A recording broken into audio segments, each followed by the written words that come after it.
ओम ध्याये सदा सवितृमंडल मध्यवर्ती नारायण सरसिजा सन सन्नभिष्टि केयूरवांगनकर कुंडल किरीटी हारय हिरण्यमय वपुर शंख चक्र। नमस्कार, स्वागत है आपका आचार्य वाणी में। मैं आचार्य डॉक्टर विक्रमादित्य आपके साथ हूँ। आज का विषय हमारा है मेष राशि वालों के लिए अप्रैल का महीना किस प्रकार का रहेगा। देखिए, मेष राशि वालों के लिए ना अप्रैल का महीना जो होता है वो हमेशा उन्हीं के नाम होता है। सूर्य का महीना है, सूर्य आपकी राशि में पदार्पण करते हैं। और इस समय में सबसे बढ़िया क्या है, हम अप्रैल के मध्यकाल की बात करें तो आपके लिए बहुत महत्वपूर्ण समय रहने वाला है। जो आप प्रैक्टिकल काम करोगे उनमें विजय के योग बनते दिखाई देंगे। इसमें खास तौर पर आमतौर पर देखें तो न्यूमरोलॉजी के दृष्टिकोण से भी जो लोग सूर्य प्रधान राशि वाले हैं उनके लिए तो बहुत महत्वपूर्ण समय रहता है। जिनका 1 नंबर आ रहा है, जिनका जन्म 1 तारीख को हुआ हो, जिनका जन्म 10 तारीख को हुआ हो, 19 तारीख को हुआ हो, 28 तारीख को हुआ हो, उन सब का नंबर 1 ही बनेगा। तो उन सब के लिए, क्योंकि सूर्य प्रधान कहीं ना कहीं हो जाते हैं, अपोलो को कहीं ना कहीं रिप्रेजेंट कर देते हैं ये सब सारे के सारे साइंस। तो आप ध्यान रखें, मेष राशि वालों के लिए ये अप्रैल का मध्यकाल महत्वपूर्ण परिवर्तन का समय जिसको कहते हैं ना आने वाला है। उम्मीदें जितनी थी उन सब उम्मीदों पर पूरी तरह से आप कार्य करने के योग बना सकते हैं। लेकिन थोड़ा ध्यान रखने की ज़रूरत भी है, क्योंकि कई बार लेकिन सारी जगह जुड़ा ही होता है, क्योंकि आपके राशि के स्वामी इन दिनों बड़े विचित्र स्थिति में फंस गए हैं। वो समझ रहे हैं, देख रहे हैं, सब कुछ कर रहे हैं, सब कुछ समझते हुए भी जो स्थिति में फंसे हुए हैं वो दुनिया को सीख दे रहे हैं, ज्ञान दे रहे हैं, लेकिन खुद उस पर अमल नहीं कर रहे हैं। ये स्थिति है, यानी ये स्थिति आपके साथ भी होने वाली है मेष राशि वालों, खासतौर पर, क्योंकि आपको बहुत अच्छी चीज़ें दिखाई देंगी, सब कुछ समझ में आएगा, चीज़ों को समझ भी आपकी बहुत बढ़िया रहेगी, लेकिन क्रियान्वयन उतना अच्छा नहीं हो, क्योंकि आपकी राशि के अनुसार से चतुर्ग्रही योग आपके 12वें भाव में बना हुआ है। बुध, शुक्र, शनि और राहु, ये समस्त ग्रह जो हैं, चारों ग्रह जो हैं, चतुर्ग्रही योग जो हैं, ये आपके लिए कहीं ना कहीं कष्ट देने के योग बना रहा है। ये उपद्रवकारी योग माना जाता है, संसार के लिए भी उपद्रवकारी योग बनता है। और ऐसे में ये उपद्रव कहीं ना कहीं जो है वो जितनी बड़ी छलांग आप लगाना चाहते हैं, जितनी उम्मीद आपको है, सूर्य के राहु जो 12वें भाव में बैठकर शनि के साथ हैं, वो उतनी टांग पीछे खींचते दिखाई दे रहे हैं आपकी। और हिम्मत भी थोड़ी सी, यानी बोल ज़्यादा रहे हो, सोच ज़्यादा करोगे तो ध्यान रखो। और ऐसे में ध्यान रखने की एक आवश्यकता और है कि ये मन में फ्रस्ट्रेशन बहुत उत्पन्न करता है। ऐसे में जो बच्चे हैं उनका, मेष राशि से जो बच्चे हैं उनका थोड़ा ध्यान रखो, उत्पाती ज़्यादा होंगे, थोड़ा ऐसे में चोट लग सकती है, ध्यान रखते हुए कार्य करना पड़ेगा बच्चों को, क्योंकि 7.5 भी आपकी चल रही है। तुलादान कराएं बच्चों का, खासतौर पर शनि के निमित्त सतनाजे का दान कराएं, बहुत ज़रूरी है, क्योंकि ये स्थितियां थोड़ी सी कहीं ना कहीं उपद्रवकारी होती दिखाई दे रही हैं। स्त्रियां जो इस राशि से संबंध रखती हैं वो कहीं ना कहीं, क्योंकि मंगल कमज़ोर स्थिति में जा रहे हैं, तो वो कहीं ना कहीं क्लैश में फंस सकती हैं। और हो सकता है कि वो लोग उनको साइड करने का प्रयास करें, जैसे दूध से मक्खी निकाल देते हैं, उन बने बनाए कार्यों में से उनको क्रेडिट थोड़ा सा कोई और ले जा सकता है। ऐसे ग्रहों के योगायोग इन दिनों बनकर आपके लिए थोड़ा परेशान करने की योग बना सकते हैं। तो ध्यान रखते हुए, सावधान रहते हुए कार्य करने की ज़रूरत है। तो ऐसे में बहुत बढ़िया से चीज़ों को समझें, उसके बाद उन पर अमल करने का प्रयास कीजिएगा, नहीं तो कहीं ना कहीं ये स्थिति थोड़ी सी नेगेटिव हो सकती है। सिलसिलेवार तरीके समझें, ग्रह नक्षत्र आपके लिए क्या करेंगे। 11 तारीख की बात करते हैं, शुक्रवार का अवसर, चतुर्दशी तिथि है, और उस दिन आपके राशि के दृष्टिकोण से जो ग्रहों का योगा योग थोड़ा सा आपके लिए पॉजिटिव और नेगेटिव दोनों बनता दिखाई दे रहा है। मेष राशि वालों को खासतौर पर ध्यान रखना पड़ेगा। स्वास्थ्य का सबसे पहले ध्यान रखें। लाभ तो हो सकता है, लाभ के 50% चांसेस हैं, लेकिन जो नुकसान है वो भी थोड़ा 50% होता दिखाई दे रहा है। तो अगर आपने लीकेज बंद कर ली तो आप वारे न्यारे कर सकते हो, नहीं तो स्थितियां खराब हो सकती हैं। एक अच्छी बात यह है कि बुध अब मार्गी हो चुके हैं और वो थोड़ी जल्दी जल्दी वहाँ से 12वें भाव, पनिशमेंट वाले भाव से निकलने का योग बना रहे हैं। तो आप एक काम करें, सबसे अच्छा रहेगा आपके लिए, पीली चीज़ों का दान करें। एक आप पीली चीज़ों का दान करेंगे तो बहुत अच्छा रहेगा। गज केसरी योग बना हुआ है, उसका लाभ भी आपको मिलने के योग बन सकते हैं। पीली चीज़ों का दान, जैसे थोड़ा सा हल्दी का किसी भंडारे में वहाँ दान कर दें, केले का दान कर दें, ये अच्छा आपके लिए रास्ता बन सकता है। थोड़ा स्थितियों इस प्रकार से उपाय करना आपके लिए कल्याणकारी योग बना सकता है। 12 तारीख का दिन शनिवार का अवसर है, पूर्णिमा तिथि है, गज केसरी योग आपकी राशि में निर्माण है, वो आपके लिए कहीं ना कहीं अच्छा कर रहा है। लेकिन थोड़ी सी भगवान की कृपा चाहिए, क्योंकि इन दिनों थोड़ा सा कहीं ना कहीं चंद्रमा आपके 6ठे भाव में बैठकर थोड़ा सा कहीं ना कहीं नुकसान देने के योग बनाते दिखाई दे रहे हैं। स्वास्थ्य का ध्यान रखने के लिए कोशिशें करें, काली उड़द का दान करें, हो सके तो भगवान सत्यनारायण की उपासना करें, सबसे श्रेष्ठ उपाय है। इस दिन हनुमान जयंती है। और मंगल जो आपके लिए थोड़ा सा कहीं ना कहीं आपको नेगेटिव प्रभाव उत्पन्न करता दिखाई दे रहा है और कहीं ना कहीं आपको लोग साइड करते दिखाई दे रहे हैं, लोग आपसे टूटते दिखाई देंगे आपको। वो आपके सामने तो कुछ नहीं बोलेंगे, लेकिन आपके पीठ पीछे आपके लिए थोड़ी सी समस्याएं उत्पन्न करने के योग बना सकते हैं। अननेसेसरी आपको खड़ूस कह सकते हैं, परेशान कर सकते हैं और आपसे सामने आपके कुछ नहीं बोलेंगे, सामने आपका सम्मान करेंगे, लेकिन आपके पीछे जाकर थोड़ी सी आपके बारे में कुछ गलत बातें लोग आपके बारे में करते दिखाई देंगे, जो आपके सम्मान पर दाग लगाने का योग बना सकते हैं। तो ऐसे में उन लोगों से सावधान रहने की ज़रूरत है। आप ऐसे में हनुमान जी की सहारा लीजिए, हनुमान जी की कृपा प्राप्त करने का प्रयास करें। हनुमान जी की कृपा प्राप्त करने के बाद, जैसे हनुमान जी बड़े भक्त थे ना भगवान के, लेकिन बाकी जो भक्त थे उनसे थोड़ी सी कई बार ईर्ष्या करते थे, हनुमान जी को साइड लाइन करने का प्रयास करते थे। हनुमान जी ने अपनी भक्ति नहीं छोड़ी। जब हनुमान जी ने भक्ति नहीं छोड़ी तो भगवान की कृपा, भगवान तो के समक्ष सब कुछ है कि सत्य कौन है और कौन किससे कर रहा है भाव। तो ऐसे में क्या करना चाहिए, आपको हनुमान जी को चोला चढ़ाना चाहिए, हनुमान जी का पाठ करना चाहिए, हनुमान चालीसा का सुंदर पाठ करना आपके लिए अच्छा रहेगा। हमने विवेकानंद योगाश्रम में इस दिन हनुमान जयंती के अवसर पर सवा मनी का भोग रखा है। पीताम्बरा पीठ जो विवेकानंद योगाश्रम में स्थित है, भगवती का सुंदर दिव्य मंदिर है और वहाँ पर हमने हनुमान जी को चोला चढ़ाने की व्यवस्था रखी है। सुंदरकांड का पाठ रहेगा, हनुमान चालीसा का पाठ रहेगा, सवा मनी का भोग रहेगा। तो आप भी इसमें सम्मिलित हों। शाम को एक कार्यक्रम 5 बजे से लेकर रात्रि में 10 बजे तक, 11 बजे तक चलेगा। आप इसमें सम्मिलित होंगे, भगवान की कृपा से अच्छा कल्याणकारी योग बन सकता है आपके लिए। 13 तारीख रविवार का अवसर है, वैशाख का महीना आरंभ हो रहा है। बड़ा सुंदर महीना का महात्म शास्त्र में वर्णित है इसके लिए। इस दिन प्रतिपदा है और इसमें 3-3, 4-4 ग्रहों का परिवर्तन है। एक तो वैशाख महीना परिवर्तन, वैशाख आरंभ हो रहा है, रविवार के दिन आरंभ हो रहा है, संक्रांति भी उस दिन पड़ रही, तो हृदय नाम का योग बन गया। कहा जाता है कि इस दिन भगवान सूर्य की यदि उपासना कर ली जाए हृदय नाम के योग में, जिस दिन संक्रांति और रविवार का योग हो, तो वो सब प्रकार से अनिष्ट को दूर करने का योग बना देता है, कष्ट को दूर करने का योग बना देता है। तो ऐसे में सुंदर रूप से आपको सुंदर रूप से हनुमान जी के विशेष तौर पर कार्य करना चाहिए। इस दिन सूर्य की उपासना भी करनी चाहिए। आपके ये सूर्य जो परिवर्तन होने जा रहे हैं, ये आपके लिए बहुत ही महत्वपूर्ण है, बहुत महत्वपूर्ण। आपकी कीर्ति यश को बढ़ाने का योग बनाने वाले हैं। परोपकार को मत छाड़िएगा। जितना परोपकार करेंगे ना इस महीने, यही एक उपाय है आपके लिए। हर रोज अपनी सामर्थ्य के अनुसार से एक व्यवस्था रख लें कि अपनी आमदनी का 1% हिस्सा, पॉइंट कुछ % हिस्सा निकाल लें और हर रोज कहीं अगर आपका सामर्थ्य है, आप लाख रुपए कमा रहे हैं, तो 100 रुपये नित्य प्रति दान करने की व्यवस्था सोच लीजिए। अपनी सामर्थ्य तो हमने एक व्यवस्था बना दी, कहीं ना कहीं किसी गरीब व्यक्ति को भोजन करा दिया। परोपकार जिसको बोला था ना, परोपकाराय वहंति नद्या, परोपकाराय दुहंति गावा, परोपकाराय जो फलंती वृक्षा, ये शास्त्र में जो प्रमाणित किया गया, इस बात को समझ लें। परोपकार ही आपकी राशि में इस वक्त पूरे महीने में आपको लाभ देने के योग बना रहा है। इस दिन शुक्र भी मार्गी हो रहे हैं और ये राजयोग का निर्माण कर रहे हैं।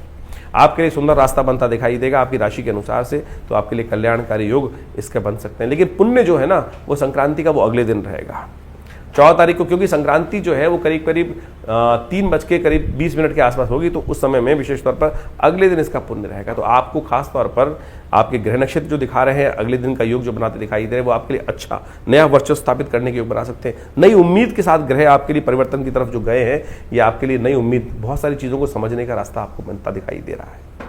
और साथ साथ इस दिन कोशिशें करें, आप पंखे का दान करें, ठंडी चीज़ों का दान करें, हो सके तो छाते का दान करें, जूतों का दान करें। और सबसे बड़ी बात, क्योंकि वैशाख का महीना आरंभ हो रहा है, तो पानी से भरे हुए कलश अवश्य दान करने चाहिए। खरबूजे का दान करना चाहिए, पानी तरबूज का दान करना चाहिए। ये सब चीजें शास्त्र में वर्णित हैं। इनको कर कर आपके लिए कल्याणकारी योग बनेगा। तो मेष राशि वालों, 15 तारीख का भविष्य भी समझ लीजिए। 15 तारीख का ग्रह योग आपके लिए क्या दिखा रहा है। मंगलवार का अवसर, द्वितीय तिथि है उस दिन। और देखिए वैशाख के महीने में इस बार क्या हो रहा है, एक तिथि बढ़ रही है और एक तिथि घट रही है।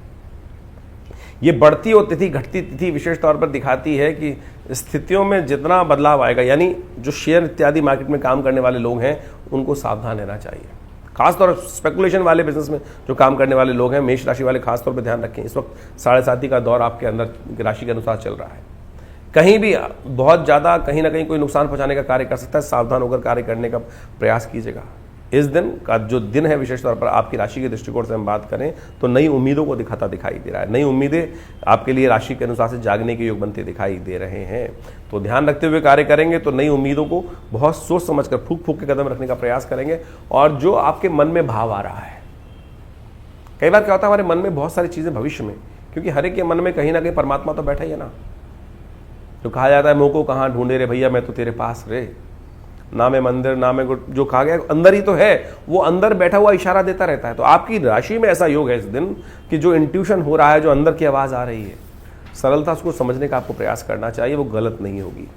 चाहे वो नुकसान के बारे में बताए, चाहे वो लाभ के बारे में बताए, उस पर थोड़ा ध्यान अवश्य देने का प्रयास कीजिएगा। मंगलवार का दिन है और मंगल आपके थोड़े कमज़ोर चल रहे हैं, आपकी राशि से चतुर्थ भाव में चल रहे हैं, सुख वाले भाव में चल रहे हैं।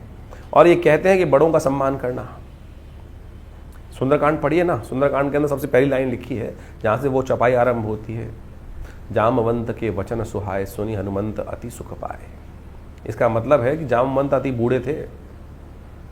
हनुमान जी की सफलता का राज इसी में था कि उनको जामवंत की बात अच्छी लग रही थी। और आपकी राशि में इन दिनों ऐसा योग चल रहा है कि आपको बड़ों की बात बुरी लग रही है, और जब बड़ों की बात बुरी लगने लगे तो समझ लो दुर्भाग्य का उदय हो रहा है। और यदि आपको बड़ों की बात अच्छी लग रही है तो फिर सोचिए आपके पुण्य अच्छे हैं।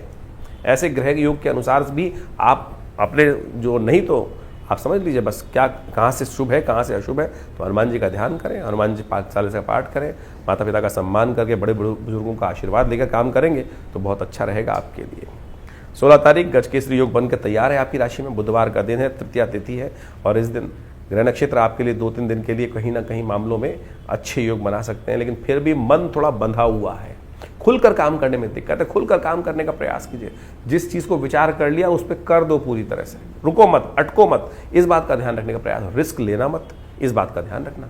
जो बिल्कुल साफ सुथरा काम दिखाई दे रहा है दांव लगा सकते हो, आपकी ग्रह नक्षत्र ऐसे है, लेकिन मन यदि कच्चा है तो फिर मत फंसना इसमें, क्योंकि ग्रह थोड़े से हल्के दिखाई देते हैं।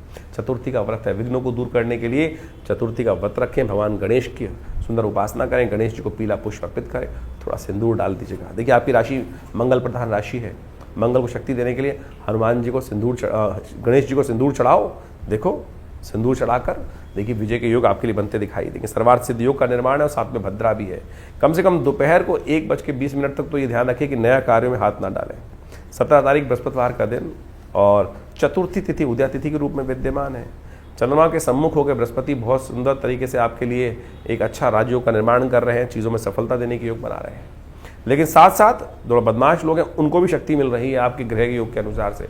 आप ही की जो बातें हैं वही आपके ऊपर वो इम्प्लीमेंट कर सकते हैं। तो ध्यान रखें, अपने रहस्य की बातों को छुपा के रखें। आप खुली किताब की तरह चल रहे हैं इन दिनों, अपनी बात थोड़े बड़बोलेपन से आप सबको बता देते हैं और वही बातें आपको आघात देती हैं। इस बात का ध्यान रखते हुए कार्य करें।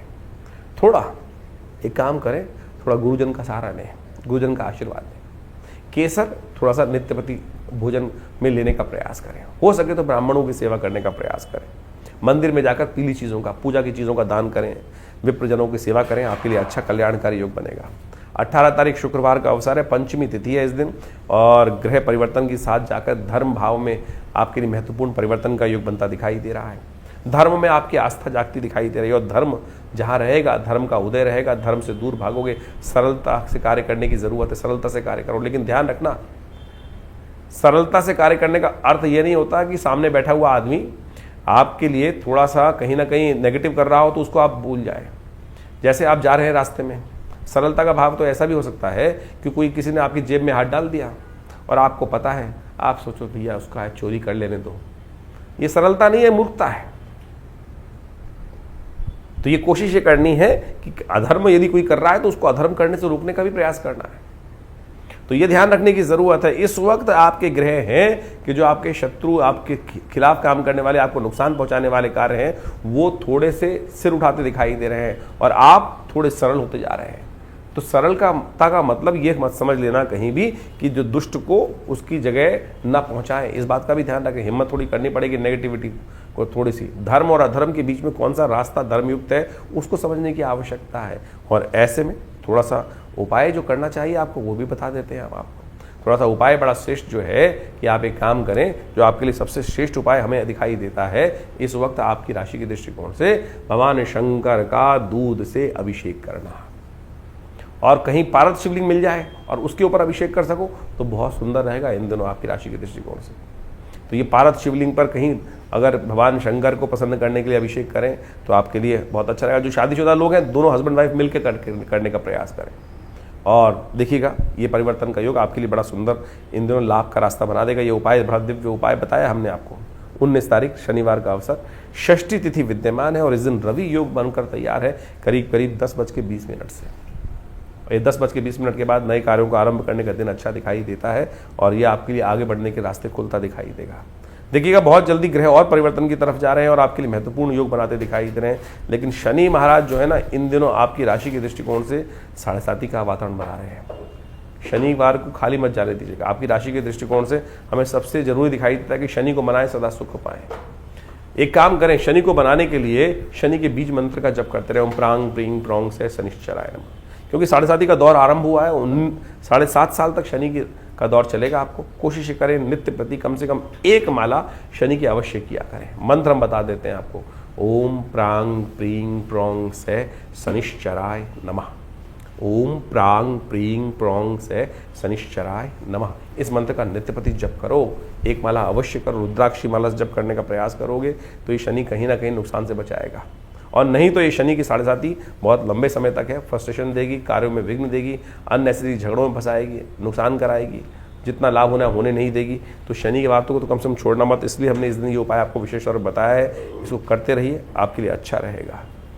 20 तारीख का दिन रविवार का दिन है, सप्तमी तिथि इस दिन विद्यमान है और ग्रह नई उम्मीद लेकर आपके लिए आते दिखाई दे रहे हैं। दिन थोड़ा हल्का दिखाई देता है, कई मामलों में मन को परेशान होने के योग बनते दिखाई देंगे। कई बातें, लोगों की दिल की बातें जो है, सामने की बात तो पीछे की बात, वो आपके समक्ष उजागर हो सकती हैं, वो सरलता से लोग बता सकते हैं आपको, और वो आपके दिल को कहीं ना कहीं ठेस पहुंचा सकती हैं। ध्यान रखिएगा, थोड़ा सा बातें आपको कोशिश करनी है, अपने आप को बहुत सावधानी के साथ लोगों के समक्ष रखना है, क्योंकि कई बातें लोग ऐसे होते हैं कि बोलते कुछ और है, करते कुछ और है, और आपकी सरलता को लोग पहचान नहीं पाएंगे। तो ऐसे में थोड़ा ध्यान रखें। शाम के समय ग्रह परिवर्तन का योग बन रहा है, वो आपके लिए अच्छा होगा, वो आपके लिए कहीं ना कहीं नई उम्मीद जगाता दिखाई देगा। सर्वार्थ सिद्ध योग का निर्माण हो रहा है, तो दिन में जो कोई कार्य करना हो तो उसको थोड़ा रोक लीजिए। शाम के अगले दिन का दिन आपके लिए परिवर्तन का है। इस दिन विशेष तौर पर थोड़ा मंत्र जप करें, भगवान का नाम लेने का प्रयास करें, वो आपके लिए अच्छा रहेगा। वैशाख का महीना अभी चल रहा है और इस वैशाख के महीने का शास्त्र में अद्भुत महत्व कहा गया है। इस महीने को जिस प्रकार से कार्तिक का महात्म शास्त्र में बताया गया है, उसी प्रकार से इस महीने का भी माधव का महीना माना जाता है। भगवान विष्णु की सुंदर उपासना करने का वैसे ये सब सुंदर अवसर कहा जाता है। कहा जाता है कि इस महीने में जितना दान पुण्य इत्यादि किया जाए, स्नान किया जाए, वैशाख के स्नान का भी बड़ा अद्भुत महत्व शास्त्र में वर्णित है। तो इसके अनुसार से शास्त्र में कहा जाता है कि समस्त तीर्थों का जल गंगा के समान हो जाता है, और ऐसे में तीर्थ जलों में स्नान कर कर, तीर्थों में स्नान इत्यादि कर कर पुण्य कर्म करना, पितरों के निमित्त तर्पण इत्यादि करने से समस्त प्रकार के अनिष्ट दूर हो जाते हैं। शास्त्रों में इसी प्रकार की कथा भी वर्णित आती है कि जिसके अंदर अनेक लोगों ने अपने जीवन के कष्टों को दूर करने के लिए, कहा जाता है कि एक समय में एक व्यक्ति रहता था, जीवन में कई प्रकार के कष्ट थे उसके जीवन में, और उसने जब जानना चाहा कि कारण क्या है तो मालूम चला कि पितृ प्रसन्न नहीं है, कहीं ना कहीं पितरों का के प्रति जो दायित्व है वो निर्वाह नहीं कर रहा है। तो इस महीने में उसने पूरा जो शास्त्र विधि के अनुसार से भगवान की उपासना कर कर और तर्पण इत्यादि, यज्ञ इत्यादि, गायत्री का करके सुंदर कार्य किया, उससे पितृ भी निवृत्त हुए, जीवन के कष्ट भी दूर होने के योग बनते हैं। हमारे भी जीवन में कई बार इसी प्रकार के कष्ट चलते रहते हैं, तो हमें इन समस्त योगायोग को लाभ लेते हुए कार्य करने का प्रयास करना चाहिए। और वैशाख का महीना तो खासतौर पर भगवान विष्णु को प्रसन्न करने का अद्भुत महीना, जैसा हमने शास्त्र में जो बातें हैं उसको बताई आपको। इन्हीं में परशुराम जयंती, कूर्म जयंती और भगवान बुद्ध की जयंती, अनेक प्रकार की जयंतियों का भी सुंदर समावेश इस मास में किया जाता है। और कहा जाता है कि इस मास में भगवान विष्णु का ओम माधवाय नमः इस मंत्र का जितना जप करेंगे और पीले वस्त्रों का दान करेंगे, गुड़ इत्यादि का दान करेंगे, उस सब से जीवन के कष्ट दूर होने के योग बन जाते हैं। इस महीने में एक बात ध्यान रखनी चाहिए, कहा जाता है कि नए तेल का इस्तेमाल नहीं करना चाहिए। नए तेल का इस्तेमाल जो अभी क्योंकि सरसों इत्यादि बहुत सारी फसलें आती हैं, और उस तेल का इस्तेमाल शास्त्र विधि के अनुसार से कहा जाता है कि नए तेल का इस्तेमाल वैशाख के महीने में नहीं करना चाहिए, और भूमि पर शयन करना चाहिए। और जितना हो सके एक दिन एक समय में भोजन आहार लेते हुए अपने पितरों के तर्पण इत्यादि कष्ट जीवन से निवृत्त करने के लिए भगवान विष्णु के ओम नमो नारायणाय इति मंत्र जप करते हुए कार्य करने का प्रयास करना चाहिए। इन दिनों ग्रहों का योगायोग भी बड़ा विचित्र बना हुआ है। चतुर्ग्रही योग लगातार चल रहा है। सूर्य परिवर्तित हो जाएंगे मास के मध्यकाल में, उसके बाद फिर चतुर्ग्रही योग, पहले 5 ग्रही योग चल रहा है, फिर चतुर्ग्रही योग बनकर चलेगा। ये चतुर्ग्रही योग बड़ा प्रलंकार योग माना जाता है। इसके कारण से देखा जाता है कि कई बार प्रकृति में अप्रत्यक्ष घटनाएं घटती हैं, रोष बढ़ जाता है। और इस वक्त शनि के साथ राहु और बुध और शुक्र की युति जिस प्रकार से चल रही है, नीति कुनीति के मार्ग लगातार चल रहे हैं। और आप देख ही रहे हैं कि पूरे विश्व में कहीं ना कहीं हर कोने में, चाहे भारत हो चाहे विदेश में, कहीं ना कहीं उठापटक के योग लगातार चल रहे हैं। और ऐसे में ये स्थितियाँ थोड़ी कहीं विकट हो जाए, कोई जरूर ऐसा योग बन रहा है कि विकटता की तरफ स्थिति जा सकती है। तो ऐसे में विशेष तौर पर ध्यान रखते हुए कार्य करना चाहिए। इन दिनों लगातार काफ़ी वर्षों से आप देखें ये स्थिति चल रही है। कारण क्या है? कारण है उसका एक और, यदि इस्लाम के अनुसार से देखा जाए, ज्योतिष हर चीज़ को कालगणना के अनुसार से देखती है। हजरी संवत के अनुसार से 14वीं सदी चल रही है। और 14वीं सदी जो वर्णन किया जाता है कि वो एक धर्म एक पंथ के लिए बहुत ज़्यादा हानिकारक है। और कहा जाता है कि जितना इस वक्त आघात लगातार कुरीतियों पर हो रहा है, शायद उससे पहले कभी नहीं हुआ। इससे ज़्यादा यदि आप लगातार देखें कि एक पंथ की, विशेष धर्म की जो कुरीतियाँ हैं उसके ऊपर लगातार आघात चल रहा है। और इसी कारण से वहाँ पर पूरे विश्व में लगातार जो स्थिति बनी हुई है, अशांति की स्थिति, ये भी एक कारण है। और साथ साथ हमारे यहाँ कालगणना के अनुसार से बीसी कही जाती है। ये दौरान रुद्र की बीसी चल रही है और 20-20 वर्षों की गणनाएं की जाती है। और साथ साथ हजरी संवत का अंतिम काल चल रहा है। तो ये कहीं ना कहीं विश्व को अशांति की तरफ ले जाता हुआ माहौल बनता दिखाई दे रहा है। ऐसे में विशेष तौर पर हमको ध्यान रखना चाहिए। और इस वर्ष 2082 का जो हम कालगणना आपको कुछ दिन बताई, संवत 2082 जो आरंभ हुआ, बहुत सारे लोगों को इस बारे में भ्रांति हो जाती है कि साल 2082 नहीं है साहब, संवत 2082 की बात कर रहे हैं। विक्रम संवत 2082 जो भारतीय कालगणना का वर्ष है, जो सिद्धार्थी नाम से संवत आरंभ हुआ है, उसका राजा सूर्य है। और सूर्य जब राजा बन जाते हैं, मंत्री भी राजा पद सूर्य के पास है, तो कहा जाता है कि गर्मी का विकराल पर्व, अग्निकांडों का विशेष योग पूरे वर्ष बनता रहेगा। तो देखिए, जब से ये वर्ष आरंभ हुआ है, जगह जगह अग्नि की घटनाएं लगातार बढ़ती चली जा रही हैं। तो ऐसे में हमको थोड़ा सा ध्यान रखते हुए कार्य करने का प्रयास करना चाहिए। योगायोग जिस प्रकार के बन रहे हैं वो कहीं ना कहीं नेगेटिव तरफ, अशुभता की तरफ ले जाते दिखाई दे रहे हैं। प्राकृतिक आपदाओं का, ये चतुर्ग्रही योग है, प्राकृतिक आपदाओं का योग भी बोला जाता है। और जब से ये योग बना है, देखें भारत के, विश्व के कितने कितने भागों में भूकंप, प्राकृतिक आपदाएं, बाढ़ इत्यादि के, तूफान इत्यादि के योग लगातार बनते दिखाई दे रहे हैं। सबसे बड़ा जो ये कुचक्र का योग जो है, ये कहीं ना कहीं विश्व में अशांति की तरफ ग्रह योग बनाता दिखाई दे रहा है। तो ऐसे में आप अपने भाग्य को सुदृढ़ करने के लिए जो आपको ग्रह गणना हमने बताई, उसके अनुसार चलने का प्रयास करेंगे तो बहुत अच्छा रहेगा। ग्रह गणना विशेष तौर पर समस्त कष्टों को निवारण करने की तरफ जाती है। देखिए, काल, समय, जीवन जो है वो हमेशा परिवर्तन की तरफ जाता है। ऐसा कोई समय हो ही नहीं सकता कि जिसमें चीज़ें परिवर्तित ना हो। लेकिन परिवर्तन हमारे लिए शुभ हो जाए, उसके लिए हमको कर्म करने की आवश्यकता है। जो हम कर्म करते हैं उससे हमारा भाग्य बनता है। और जो भाग्य हमें बनाने के लिए, यदि कर्म अच्छा हो सकता है, समय खराब हो सकता है। ऐसे में जो अच्छे समय हैं उनको हमें ठीक करने के लिए विशेष तौर पर कई कार्यों को शुभ करने का प्रयास करना चाहिए। जो हमारे जीवन में भाग्य बनकर आया है, दुर्भाग्य बनकर आया है, वो हमारे कर्म से ही बना है। दुष्कर्म यदि अभी भी होंगे तो वो दुर्भाग्य को और बढ़ाने का प्रयास करेगा। और यदि शुभ कर्म होंगे तो आप मान के चले वो दुष्कर्मों को काटकर सौभाग्य का कहीं ना कहीं उदय करने के योग बना सकता है। तो इसलिए शास्त्र में जो कथाएं हैं वो हमको इस बात से अवगत कराती है कि हमको अपने जीवन में शुभ लगातार करने का प्रयास करना चाहिए और लोगों को शुभ करने की तरफ प्रेरित भी करना चाहिए। यज्ञ इत्यादि, धर्म इत्यादि कार्य की तरफ कई बार क्या होता है, एक बात समझे कि अगर हमने किसी व्यक्ति को गलत कार्य की तरफ प्रेरित कर दिया तो ये समझे उसके द्वारा कोई गलत कार्य किया गया, उसका कहीं ना कहीं उसका प्रभाव हम पर भी होगा। इसको प्रैक्टिकल समझ सकते हैं। अगर आपने कोई षड्यंत्र रचा है और वो षड्यंत्र जब पकड़ा गया, वो व्यक्ति उस षड्यंत्र में आप भी इन्वॉल्व थे, तो सरकार आपको भी पकड़ेगी। तो ऐसे ही समझे, कर्म का, भाग्य का लेखा जोखा जो है उस परमात्मा तत्व से तो कभी छूट नहीं सकता। संसार में तो बहुत सारी चीजें छुप जाती हैं, लेकिन उस परमात्मा के प्रति, प्रकृति के प्रति तो किया गया कर्म कभी छुपता नहीं है। उसका तो लेखा जोखा उस धर्मराज के पास जाकर जुड़ ही जाता है। तो इस बात को समझें, लाख छुपाए संसार से हम बातें, लेकिन उस परमात्मा तत्व से नहीं छुपा सकते, अंतःकरण से नहीं छुपा सकते हम। तो इस बात को हमको ध्यान रखना चाहिए कि मनसा वाचा कर्मणा, किसी ना किसी प्रकार से कर्मों को शुभ करने का हमको यथाउचित भाव से प्रयास करना चाहिए। ये सबसे ज़रूरी बात है। और हम लगातार अपने कर्मों को शुभ करने के लिए बहुत सारे, जो हमारी भारतीय संस्कृति में देखिए क्या क्या बताया गया है, हर रोज़ कोई ना कोई उत्सव। हमारे ऋषि मुनि मूर्ख नहीं थे, बहुत चतुर थे। बहुत चतुर थे। उन्होंने संसारिक समस्याओं को जोड़कर इन शुभ कर्मों के लिए शुभ योगों का निर्माण किया, शुभ उत्सवों का निर्माण किया कि व्यक्ति पांचों उंगलियां बराबर नहीं है, किसी की श्रद्धा किसी में है, किसी की श्रद्धा कहीं है, किसी की श्रद्धा कहीं है, तो किसी ना किसी प्रकार से वो शुभ कर्म की तरफ प्रेरित होता रहेगा, शुभ कर्म की तरफ लगा रहेगा। देखिए पुरानी कहावत है, खाली दिमाग शैतान का। जो खाली समय होगा, कुछ नहीं होगा, तो क्या करेगा व्यक्ति? गलत कार्य की तरफ प्रेरित होगा। और आज ये उत्सव है, आज दिवाली है, आज होली है, आज सावन है, आज पूर्णिमा है, कल अमावस्या है, तो ये जब उत्सव आते रहते हैं तो कहीं ना कहीं व्यक्ति सद्मार्ग की तरफ, देखिए अपनी श्रुति को ऊर्ध्वगामी बनाने के लिए लाख प्रयास करने पड़ते हैं, लेकिन यदि छोड़ दोगे तो वो नीचे की तरफ ही जाएगी, अधोगामी ही बनेगी। तो इसलिए हमारे संत महात्माओं ने इतने सुंदर उत्सवों का निर्माण किया। और जब हम बात कर रहे थे वैशाख के महीने में, तो एक से एक बढ़िया सुंदर उत्सवों का योगा योग बनकर चल रहा है।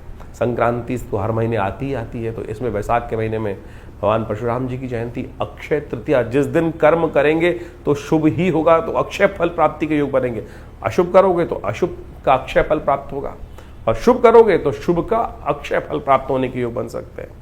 कूर्म जयंती, अनेक प्रकार के सुंदर योग इस समय बनकर तैयार होंगे। कोशिशें करें, बड़ी श्रद्धा के साथ भगवान का स्मरण करने का प्रयास करें। हम विवेकानंद योगाश्रम में इन समस्त समयों में अलग अलग प्रकार के यज्ञ इत्यादि, नवरात्र के यज्ञ, जैसे अभी महावीर जयंती, हनुमान जयंती आएगी, उस पर सुंदर और कार्य चलते रहेंगे। तो इन सब यज्ञों का रविवार के दिन तो विशेष यज्ञ आश्रम पे रहता ही है, हर रोज नित्य प्रति 8 घंटे यज्ञ रहता है। आप भी इन यज्ञों में अपने आप को जोड़ सकते हैं और बहुत सारे शुभ कार्य। देखिए संसार में हम यज्ञ की तरफ प्रेरित क्यों करते हैं व्यक्ति को? क्योंकि हम दान करते हैं, पुण्य करते हैं, पता नहीं किसको दे रहे हैं, क्या वो क्या करेगा हमारे उस दान के, उस हमारे सहयोग का। तो इसलिए कोशिशें करें हम भगवान के प्रति उस अन्न का समर्पण भगवान को ही करते हैं। द्रव्य यज्ञ जो है, जिसके अंदर आहुति दी, अन्न इत्यादि की, चावल इत्यादि की, घी इत्यादि की, वो भगवान को ही समर्पित कर दी, तो वो अग्नि के माध्यम से उस देवता तक पहुंच जाती है। तो क्या होगा? सबसे शुभ कर्म। तो तेरा तुझको अर्पण, क्या लागे मेरा। तो इस भाव को हमको ध्यान रखते हुए कार्य करने का प्रयास करना चाहिए। समय समय पर जो उत्सव रहते हैं उन सब के बारे में हम आपको अवगत कराते ही रहते हैं। तो आप भी जुड़िए संस्थान से, और हर रविवार को जो यज्ञ सामूहिक तौर पर यज्ञ होता है, वैसे तो नित्य प्रति यज्ञ होता है, रविवार वाले यज्ञ में सब लोग आकर उस यज्ञ में बैठ सकते हैं। सुबह 8 बजे से लेकर करीब करीब 11 बजे तक ये कार्यक्रम रहता है। माँ भगवती के दरबार में अपनी उपस्थिति दीजिए। माँ भगवती का जो सुंदर श्री विग्रह है उसके बारे में हमने कई बार आपको बताया है। ये 400-500 साल पुराना भगवती का दिव्य श्री विग्रह है जो हमारे आश्रम में विराजित है। माँ भगवती दुर्गा का दर्शन कर कर अपने जीवन में उनका कृपा, अपने जीवन में उनका आशीर्वाद लेने का प्रयास कीजिए, देखिएगा परिवर्तन होगा। जो लोग कहते हैं ना कि हमारा समय परिवर्तन की तरफ जाता ही नहीं, अरे परिवर्तन के लिए हम कर क्या रहे हैं? हम सपनों में संसार बुनने का प्रयास कर रहे हैं, विचारों में सपनों को बुनने का प्रयास कर रहे हैं। प्रत्यक्ष कर्म क्या कर रहे हैं? यदि प्रत्यक्ष कर्म सही रूप से करें, चाहे वो साधना हो, चाहे वो मंत्र जप हो, तो देखिएगा ऐसा हो नहीं सकता कि समय परिवर्तन की तरफ ना जाए। विचार शुभ रखते हुए हमको अपने आप को शुभ कर्म की तरफ प्रेरित करना चाहिए। यही कल्याण का मार्ग।